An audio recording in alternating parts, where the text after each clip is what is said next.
Fala pessoal, tudo bem? Meu nome é Herbert, bem-vindos a mais uma resenha de minuto. E hoje eu quero conversar com vocês um pouquinho e também falar sobre as minhas interpretações do final da série Dark.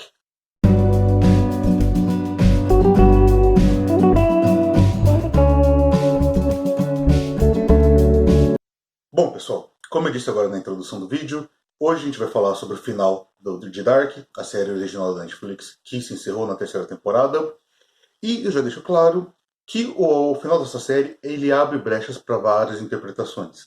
Então aqui eu vou dar a minha visão do que eu achei de tudo isso, sobre o que eu consegui interpretar do fechamento dessa história, e depois, é claro, que vocês podem entrar nos comentários também as suas interpretações, a gente vai conversando de forma civilizada até para aumentar o debate, aumentar o diálogo, que eu acho que é também uma das propostas da série. Bom, vamos lá. Acho que a gente pode colocar aqui, assim, o preceito fundamental dessa última temporada é exatamente a questão da dicotomia que existe entre o Jonas, né, o Adam, e a Marta, que seria a Eva. O que seria essa dicotomia entre eles? Enquanto o Jonas tem como objetivo dele, e ele fica fazendo das viagens temporais dele, indo e vindo, colocando as peças no tabuleiro do jeito que ele acredita ser correto, em busca de conseguir quebrar tudo aquilo, destruir a origem, apesar dele sempre falhar, porque ele nunca sabe exatamente qual é a origem. Em contrapartida, a gente tem a Marta, que do outro universo, né, do universo B, digamos assim, que foi nos apresentado, e que ao longo da série, apesar dela se apresentar no início como uma pessoa que estaria disposta a colaborar com Jonas para quebrar tudo isso, a gente acaba descobrindo que no final o objetivo dela é exatamente manter esse ciclo para poder manter o filho dela vivo, poder se manter viva de uma forma talvez precária, porém ainda existe coexistência dos dois, dela e dos filhos. No caso dos filhos eu digo por causa que eles aparecem de 3 momentos diferentes por causa das linhas temporais. Até aí, beleza, e esses dois fatores vão desencadear a Cláudia ir lá falar com o Adam, explicar para ela onde está a brecha no tempo, que vai dar acesso à origem, para eles poderem destruir tudo isso, e o Jonas e a Marta, ainda quando adolescentes, jovens, vão voltar para fazer esse trabalho. Mas antes de entrar nisso, eu quero aqui conversar um pouquinho sobre a questão de contextos macros e micros que a série aborda. Eu deixei claro aqui o objetivo dos dois, do Adam e da Eva. A questão é, ali eles estavam pensando apenas nos seus próprios umbigos, nos seus próprios objetivos, por assim dizer. Sendo que em determinado momento é dito para o próprio Adam que a forma como eles buscavam isso de forma obsessiva, estavam atrás disso, acabava causando dor e sofrimento a outras pessoas, coisas que eles ignoravam. O que a gente pode associar com a frase que é dita nessa terceira temporada várias vezes, que é que nós somos apenas uma gota e o que nós ignoramos é um oceano. Então é exatamente isso, e a gente pode associar isso para as nossas vidas. A gente muitas vezes deixa de tomar certas atitudes ou toma certas atitudes e a gente ignora quais são os reflexos de tudo aquilo para com as outras pessoas, para com a sociedade. A gente pode levar isso para diversos aspectos, como com atitudes que a gente toma que faz outras pessoas sofrerem, que deixa as outras pessoas felizes, e etc. Isso tem que ser equilibrado no sentido de que a gente não pode tomar atitudes só pensando nas outras pessoas, mas também não pode tomar atitudes ignorando totalmente o que está ao nosso redor. Afinal, a gente vive em sociedade e quando você causa dor e sofrimento, aquilo é algo que machuca e que não tem como voltar atrás. Sendo assim, a série consegue tratar bastante disso, de contextos macros e micros. No micros, de como a gente age pensando em nós mesmos e dentro daquele pequeno universo que a gente gostaria de mudar de coisas, mas também no contexto macro, quando ele começa a afetar de forma escalonada diversas outras pessoas, diversos outros universos particulares. Então segura esse conceito de macro e micro, de uma gota dentro de um oceano infinito, porque eu quero trazer esse conceito também lá para frente. Mas então agora vamos falar de quando o Jonas e a Marta, adolescentes, eles vão aproveitar a brecha no tempo, que a Cláudia fala, para poder acessar o universo origem e poder acabar com tudo aquilo.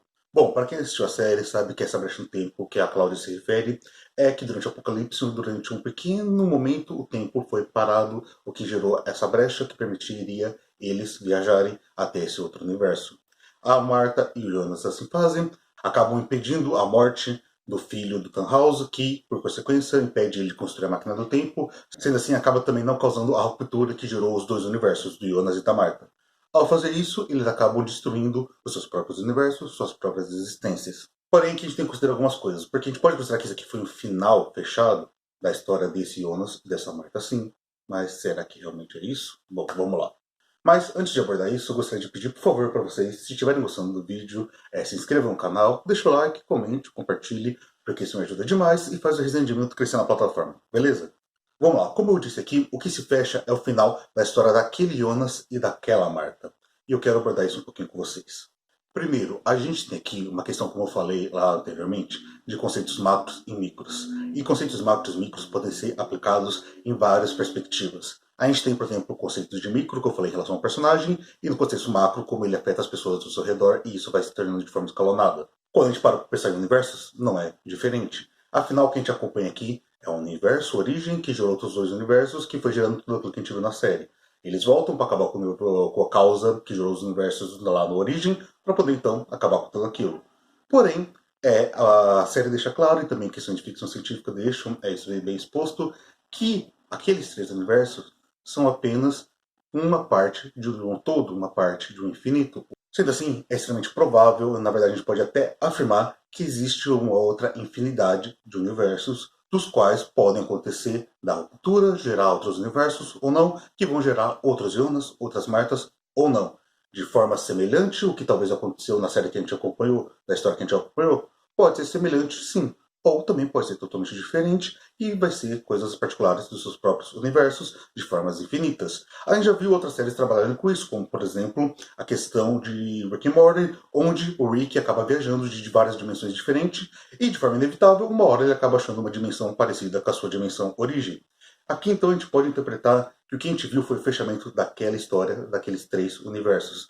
Porém, a mesma história pode estar acontecendo de formas extremamente diferentes, de formas semelhantes, de forma que peças no tabuleiro sejam colocadas de forma diferente, mas elas provavelmente vão estar acontecendo. Até porque isso foi nos apresentado durante a própria série, que quando o Jonas se vai para uma outra dimensão, para um outro mundo, para uma outra realidade, ele vê que certas coisas mudaram, e principalmente nós como espectador. A gente vê, por exemplo, que o Ulrich, ele ainda é infiel, mas ele é infiel com outra pessoa. Ele, numa realidade, ele trai a Catarina com a Hannah, e na outra realidade, ele trai a Hannah com a Charlotte.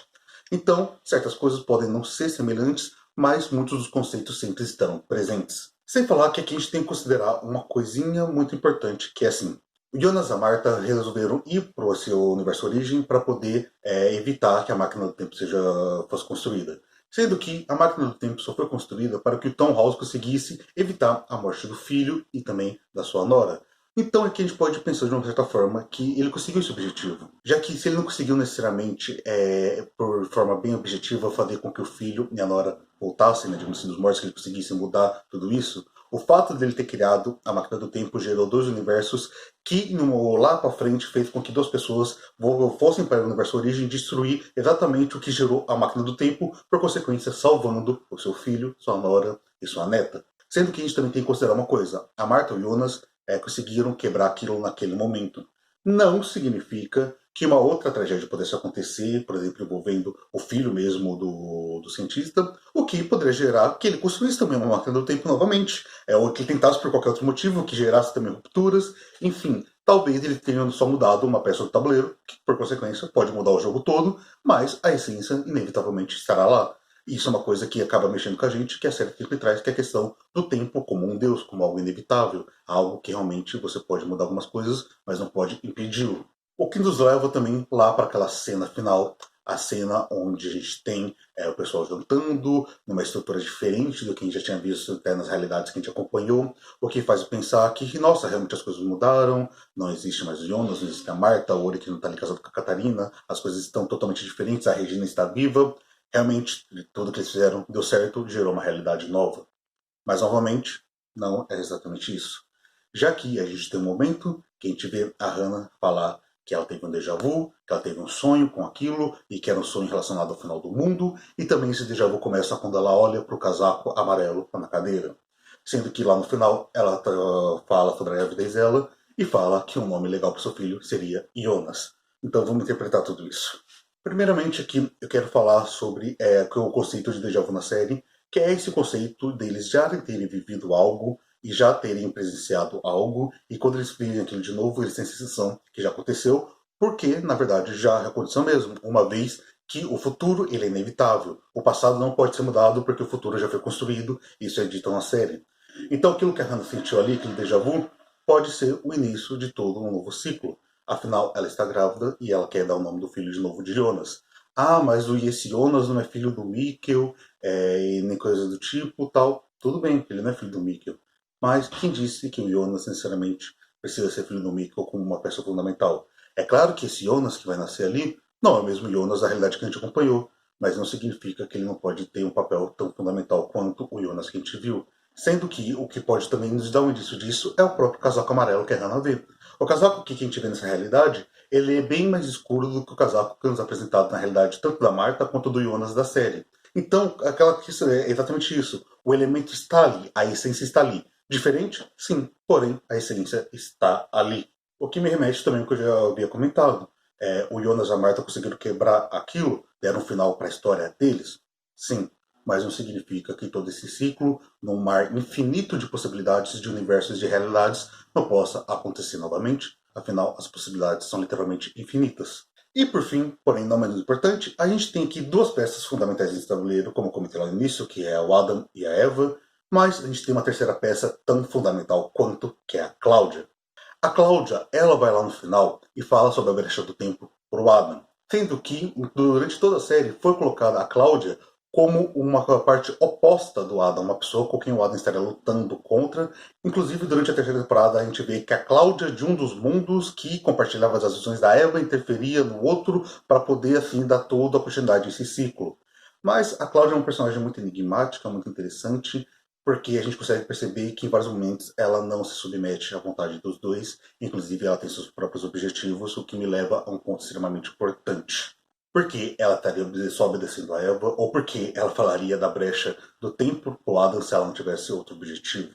E vocês aqui podem estar pensando, ela tinha outro objetivo, afinal, era salvar a Regina? Ela fala que ela descobriu essa brecha exatamente para salvar a Regina. E é aqui que eu quero realmente entrar no ponto. Durante toda a série a gente vê aquela questão de um amor egoísta, de um amor próprio, de sentimentos que estão preocupados com o seu próprio umbigo, como eu falei lá no início. A Cláudia não é diferente. Aqui a preocupação dela é com a filha dela, com a Regina. Alterar o universo origem para poder permitir que a filha dela viva.